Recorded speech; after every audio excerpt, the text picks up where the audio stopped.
Imana y'ukuri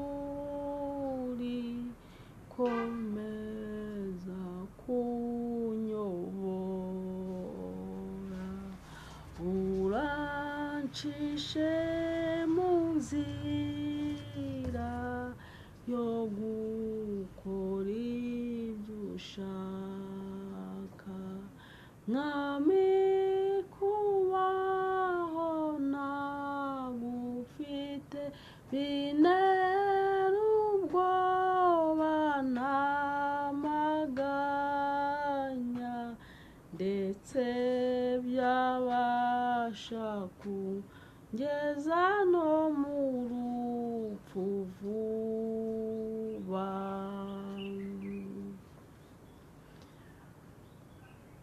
Mana ndagushimye ko abanye natwe waturinze natwe turi cyo mwami, ushimwe uhabwe icyubahiro. Kuba tugejeje kuri uyu munsi si uko turi beza, ahubwo ni kubw'ubuntu bwawe. Tuje imbere yawe kugira ngo ubane natwe muri aka kanya, utugirire neza. Tugushyize gahunda zose mu kiganza kuko ari wowe utuyobora, kandi byose ukabasha kubitugezaho no kubidufashamo. Bana natwe kuko uri Imana. Dusenge ikiganiro kugira ngo azacyumva kizabashe kugera aho kibakwa n'aho kibageza, mu izina rya Yesu Kristo, amen. Uyu munsi nje kukubwira ijambo ryahumuriza umutima wawe. Nje kukubwira ijambo rwose nanjye ryamfashije. Tubanje kubasuhuza rero nk'uko mudukurikirana umunsi ku munsi. Ijambo numvishije twakwigaho cyangwa se twaganiraho ni ijambo rwose nabonye ari ryiza, ijambo riri muri Bibiliya, ijambo ribohora umutima, ijambo ribasha kugira umuntu rikagera aho rimukura n'aho rimugeza. Nje kukubwira ngo ibyo abantu babona ni ibimenyetso, ntago ni ibimenyetso by'ibigiye kuzaba, ahubwo ibitangaza byo biri mu nzira. Bakanzwe n'ibimenyetso. Hari ubwo abantu bakangwa n'ibimenyetso, ariko Imana itarakora igitangaza, gusa ikerekana ikimenyetso cyerekana ko igiye kugukorera igitangaza. Icyo kikaba cyavugisha abantu. Ngiye kongera nje kukubwira ko nanone Imana nimuvugana cyangwa nimuhura n'Imana yawukoreye ibitangaza, mbere y'uko bivuga byo ubwabyo bizivugira, ahubwo abantu bakabona ko Imana yakugezeho nawe. Imana itugirire neza.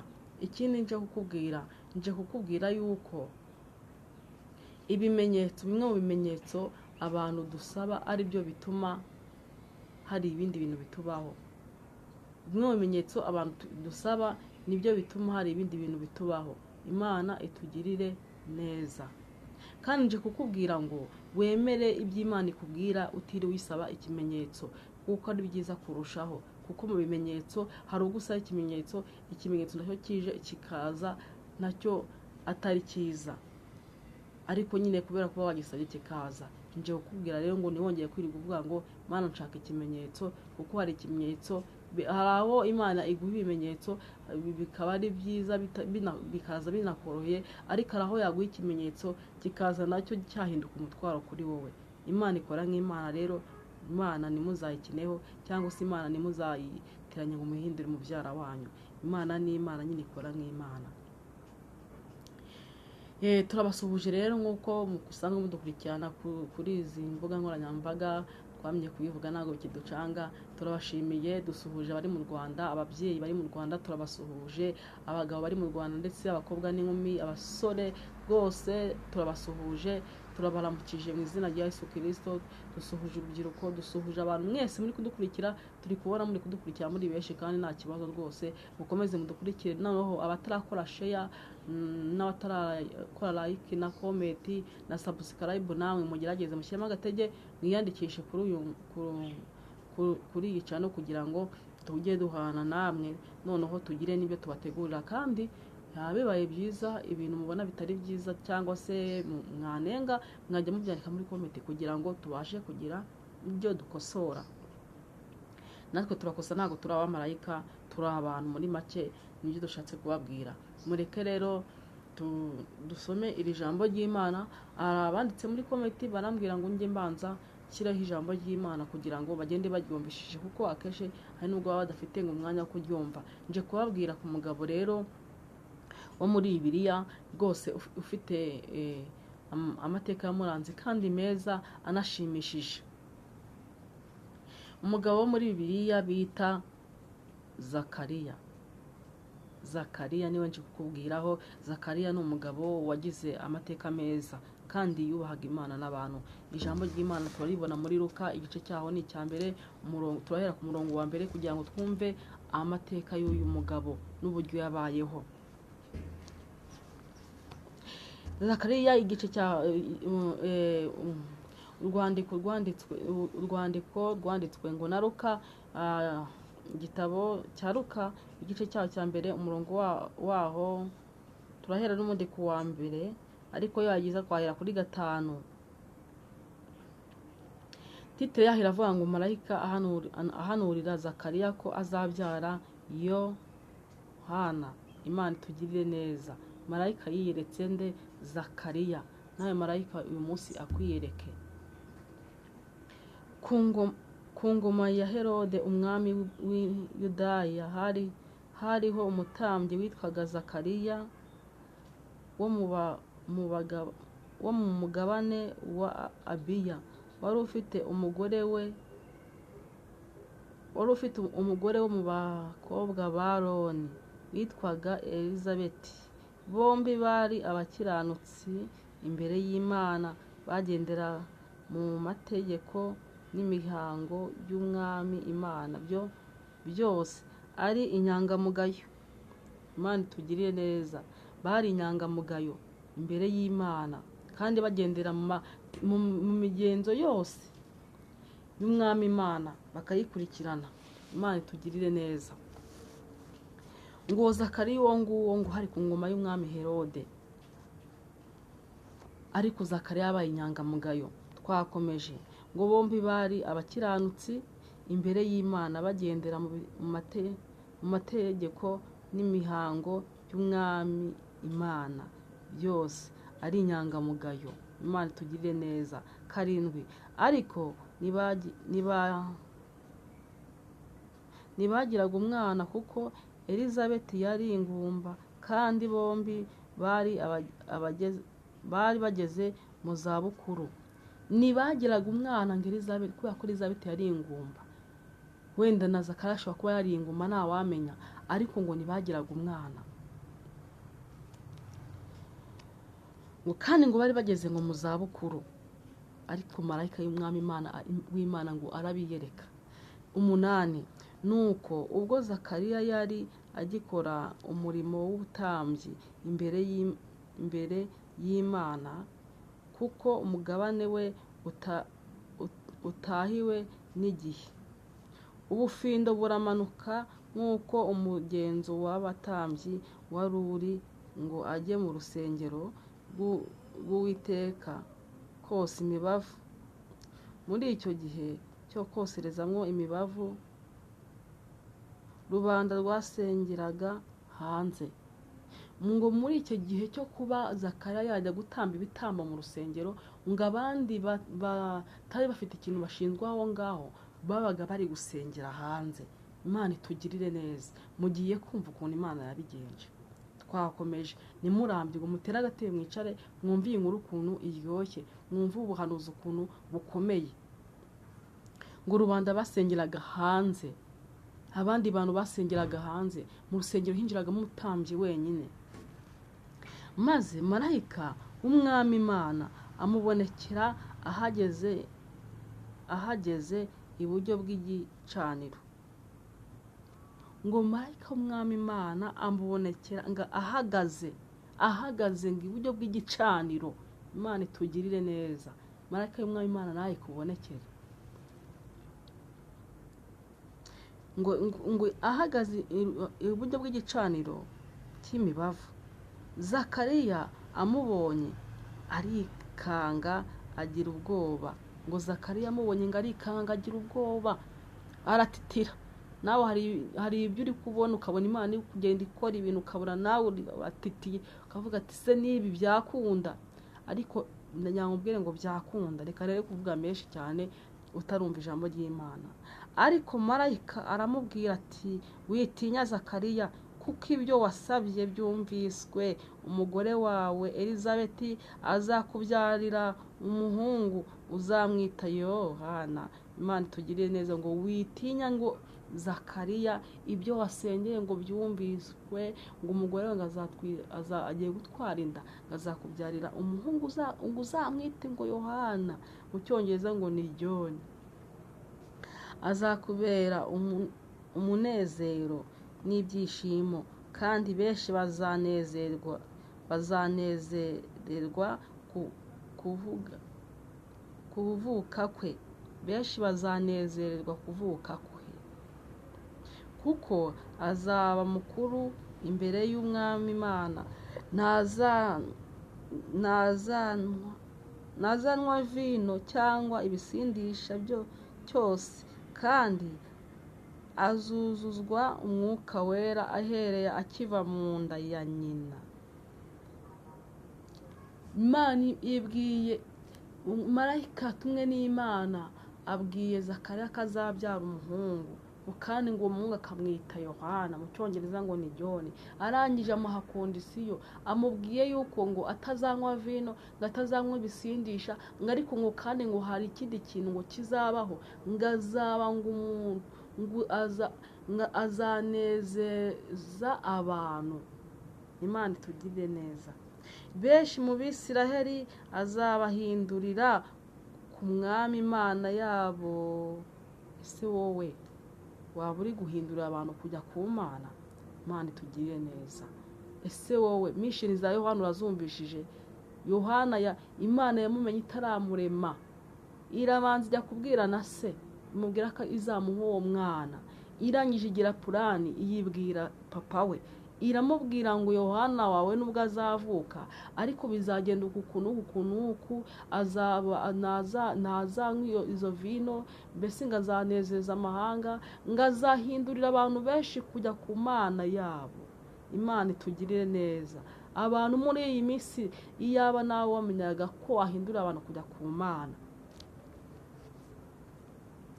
Azagendera imbere yayo mu mwuka n'ubuhanuzi bya Eliya.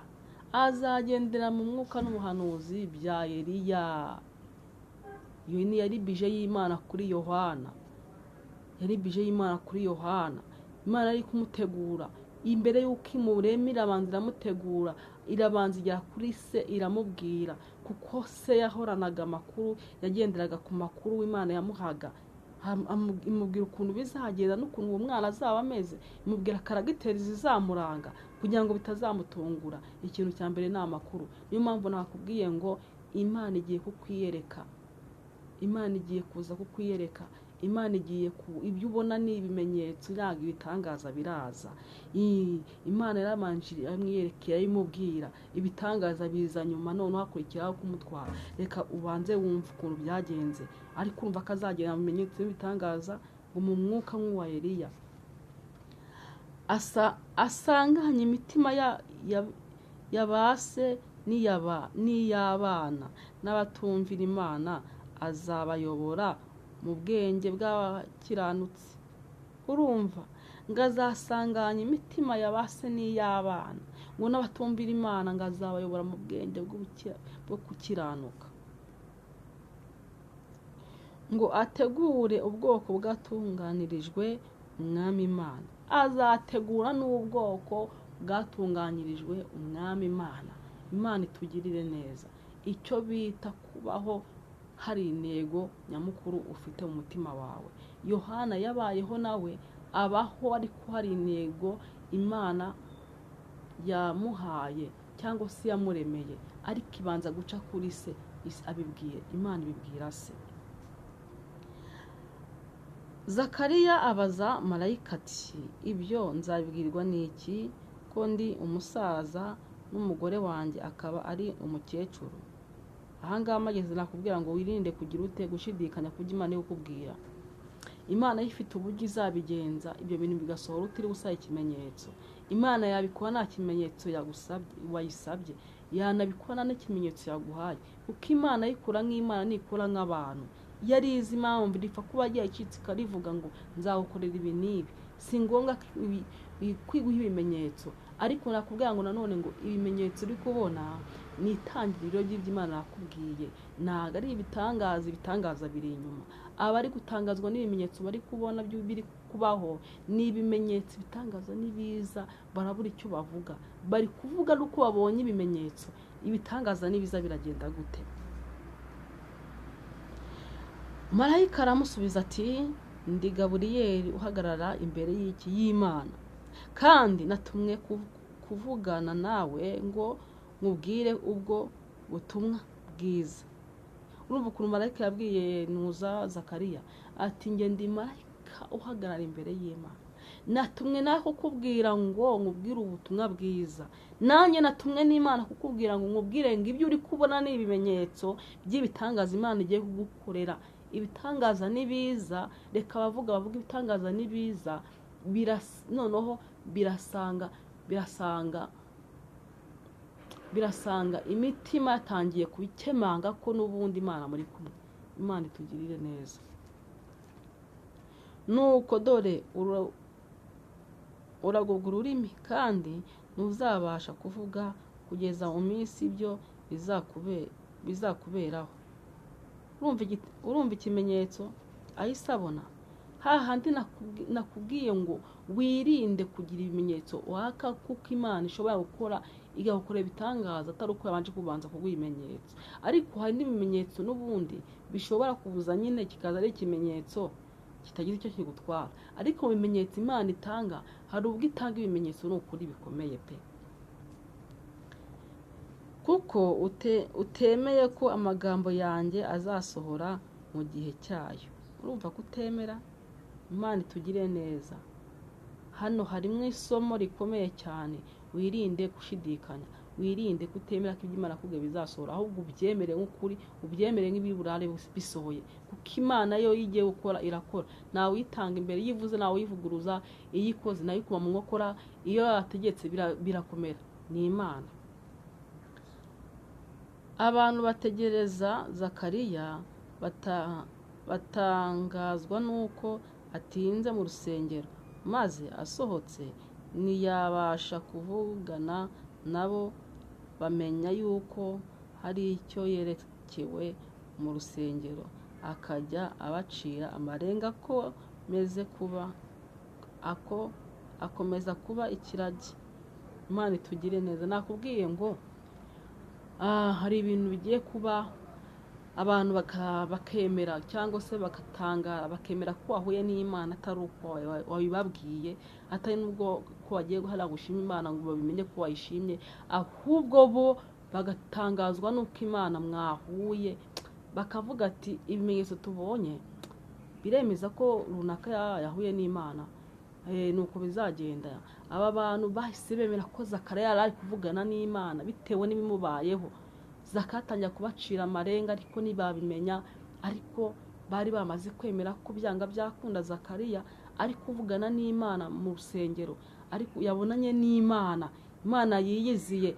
Imana yajyaga ibatabara wenda biciye kuri Zakariya, akaza ati Imana imbwiye gutya na gutya, ariko Zakariya igiye kumutabara, Zakariya ndatekereza mu byo yagiye gusengera, ntabwo yagiye gusengera iby'urugo rwiwe, yaragiye gutamba ibitambo bya bariya abantu, ariko Imana ije kumutabara bari uheraho izi mwihera amasezerano yiwe. Iravuga ati uyu muntu utaje kunsaba ibyanjye agasengera abandi abasabira, noneho reka nze musubize, kuko isaha yiwe yageze. Isaha y'Imana nigera nta kintu kizayihagarika, byanga byakunda bizasohora, cyangwa se izakwivugishiriza, izakwisangira nawe itumye wundi, nawe izi kubwira ati we runaka wowe iki ni kizeho iherezo, ibyo wasengeye byumvishwe, kuko Imana imbwiye ko nkuzanira ubutumwa bwiza. Nanjye rero ndabikubwiye ngo ndagira ngo ubwire ngo ibyo uri gusengera, niba uri gusengera abandi nawe Imana igiye kwivanga mu byawe igutabare. Niba uri gusabira abandi byiza, nawe Imana igiye kuguha ibyiza. Ntabwo izahaba abandi uri gusabira, wowe nawe nta kirawukorera. Imana itugire neza, kandi buri wese muri iyi minsi amenye ubwenge, amenye kwisengera, amenye kuba maso kandi asengere na bagenzi biwe. Nabyo birakwiriye, kuko usengeye mugenzi wawe bituma Imana iza kureba wa wundi wasengeye, ariko bitewe n'ubushake wagize ndetse no kumva ufite umuhate, nawe nigusige ikagutabara. Imana itugirire neza. Rero ibyo ubona ni ibimenyetso bitangaza n'ibiraza nibiza, nawe urasubizwa. Abantu baremera, kandi abantu niba ari bwemere ko wabonye Imana ari uko wayibabwiye, ahubwo barabyemezwa n'ibitangaza biri gukoreka. Ibyo babona ni ibimenyetso, ibitangaza biraje. Imana itugirire neza. Iminsi y'imirimo ye ishize asubira iwe. Bukeye umugore we Elizabeti arasama inda, abihisha amezi 5. Aravuga ati, uku ni ko Umwami Imana yankoreye mu minsi yandebagamo ikaneturura mu bantu. Imana itugirire neza. Na Imana iguteturure mu izina rya Yesu Kristo. Imana iguteturure. Iminsi yarashize, ngo Zakariya ngo arataha, ngo amaze kugerayo, ngo Imana ngo ituma ibyo yambwiye byemera. Atera umugore we inda Elizabeti. Amaze kumutera inda arabihisha amezi 5 yose, aratoboka yumva ari nk'ibisanzwe. Ariko niwanamurenganye, numva umuntu watwaye inda atajya no muri iyo mihango, urumva ko byari bimugoye we. Ni bese zari inkuru kuri we kuzibana byaramugoraga. Wenda ni yaranabizi cyangwa yaranabimenye, avuga ati ni ibisanzwe, naho ndi kujya ni icyiciro ndi kugeramo. Ariko arangije noneho ngo arabihisha amezi 5 yose, arinda ashira. Amezi 5 umwana watangiye kubita amaguru, gukina mu nda. Ariko Elizabeth we yaracecetse. Arangije noneho nyuma biza kumenyekana ko atwite. Arangije ngo aravuga ngo Imana yaraneturuye. Nawe Imana iguteturure mu izina rya Yesu Kristo. Abantu mutarabona abana Imana ibateturure. Abandi mutegereje namwe Imana izabateturure, nizabakoze isoni Imana izabagirire neza. Imana ibahe guheka, Imana ibahe gutwita mu izina rya Yesu Kristo. Nanjye nakubwira ngo muri iyi minsi ube maso, usenge. Imana iraje ibikore igitangaza, iragukorera icyumutse. Igitangaza cyumutse kiraje. Imana iraje ikora ibitangaza. Imana ije gutabara abantu bayo bahora bayisenga ku manywa na nijoro. Imana ije gutabara abantu bayo biyiriza ubusa bagira ngo igire ikibakorera. Imana ije gutabara abantu bayo bayizeye, kandi ni ukuri yizeye udashidikanya. Niwirirwe wakwimenyetso, yabikora nta kimenyetso yaguhaye, yanabikora yakiguhaye. Gusa Imana nuko ije gutabara abantu bayo. Imana itugirire neza. Abantu mwese mwiteguye gutabarwa n'Imana, nimwakire igitangaza cy'Imana. Iri jambo n'ubuhanuzi butavangiye, ni ijambo nsomye, kandi Imana yaturemesheje ijambo, ituremye mu ijambo ryayo. Ibi byose tugendamo ni mu ijambo ryayo. Ubuhanuzi bwose ni mu ijambo ryayo. Ubuhanuzi bw'ubuhanuzi butavangiye, mu buhanuzi bubaho bwose. Ubuhanuzi bwa Bibiliya buba butavangiye, kuko n'ubuhanuzi buba bwaremewe bakemera kubwandika bitemerwa. Ukuzi bajya bavuga ati uyu munyeshuri arangije agiye kudefanda igitabo cyiwe. Zakariya nawe rero aya makuru yagombaga gutangwa kandi tukayamenya, kugira ngo natwe muri iyi minsi adukomeze. Noneho wumve ngo si Zakariya uri kubwirwa nonaha, ahubwo ni wowe Zakariya wo muri iyi minsi Imana ikubwira ko igiye kugutabara. Ni wowe Zakariya cyangwa ni wowe Elizabeth wo muri iyi minsi Imana ikubwira ko igiye kugutabara, ikagukorera ibitangaza. Ibyo wayisabye byose yabyumvishije, yararisitinze, ishyira kuri lisiti, isanga muri iyi minsi uri gutabarwa. Reka nere kuvuga byinshi, gusa mwizere muri iri jambo. Nk'uko umuririmbyi yavuze ngo ayi Imana y'ukuri ukomeza kunyobora, ngo urancishe mu nzira, ngo ukore ibyo ushaka, ngo kandi ngo Mwami ngo kubaho nagufite, ngo bintera ubwoba ndetse n'amaganya, byabasha no kungeza mu rupfu vuba. Ikitari cyakajya ngo ibyiza mbona nibi, ngo kwizera Umwami Yesu no guhora ngendera mu nzira ye ntunganye. Nawe yemeye kujya ndinda ndetse no kunyobora inzira, amesha no kwinjira mu vuba mu mahoro ye. Noneho mwijaba ngo nawe yemeye kujya ndinda ndetse no kunyobora neza, amesha no kwinjira vuba mu mahoro ye. Uru rugendo mfite nubwo kujya mu ijuru, Umukiza niyari nanjye nkwiye kujyayo. Kandi umunsi nzabangeze nzamuhimbaza n'ibyishimo nzanezezwa nuka riwe wanguza amaraso muri iyi si wuzuye muruho n'amahane icyo nkeneye cyose simera ko nyibona ariko ku munsi mukuru ubwo nzabona umucunguzi niringiye kuzabona ingororano yanjye mw'ijuru sinzabona abanzi banjye ukundi nta n'icyo nzabura mw'ijuru ry'amahoro nzashima Imana mvuza impundu ni haleluya haleluya nzarambura amaboko mpimbaza umwami Yesu nzashima Imana mvuza impundu ni haleluya haleluya nzarambura amaboko mpimbaza umwami Yesu. Haleluya, amina. Imana ishimwe rero, Imana ihabwe icyubahiro. Ijambo rye riri kumugega mu mutima, gusa wumve ko tuzaramburamo ko tugahimbaza umwami Yesu. Imana itugirire neza. Imana ndagushimye ko wabanye natwe muri iki kiganiro. Nyemereranye n'ingabo Mana ukomeze kubana natwe kandi ukomeze kutugira neza. Reka abazacyumva Uwiteka kizabashe kugira kubafasha. Urakoze kuri kumwe natwe mu izina rya Yesu. Amen.